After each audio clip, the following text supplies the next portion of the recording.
আজি আমি ইয়াতে 13টা মডেল অংগনবাড়ী চেণ্টাৰ আমাৰ MP ছাৰৰ হতুৱাই আমি উদ্বোধন কৰিলোঁ। ইয়াৰে 13টাৰ ভিতৰত 10টা আছিল RIFDF2 আৰু 3টা HUBC।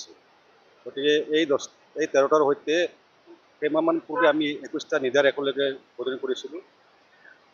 এই 13টাৰ সৈতে এতিয়ালৈকে 45 অংগনবাড়ী চেণ্টাৰ উদ্বোধনী কাম শেষ হ'ল 42 সমষ্টি আৰু 42 সমষ্টিত আৰু 46টা অংগনবাড়ী চেণ্টাৰৰ কাম অলৰেডি চলি আছে।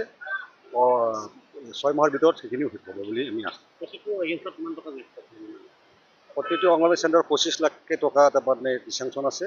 ইয়াৰে তাৰমানে 24 লাখ 24.5 লাখ টকা মানে কি যোন মানুহ পৰে তেওঁ পায় LC চেয়াৰমেনে, আৰু 50,000 টকা তাৰমানে ফাৰ্নিচাৰ বাবদ ডাইৰেক্টৰৰ অফিচতে আছে, আৰু সেইখিনি ফাৰ্নিচাৰটো তেওঁলোকৰ তাৰ পৰা ছাপ্লাই।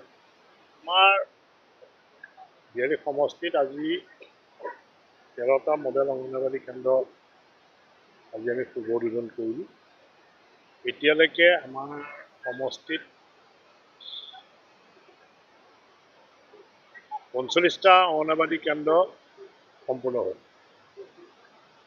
আৰু 46টা অংগনবাড়ী কেন্দ্ৰ আপোনাৰ নিৰ্মাণমান অৱস্থাত চলি আছে, কাম চলি আছে।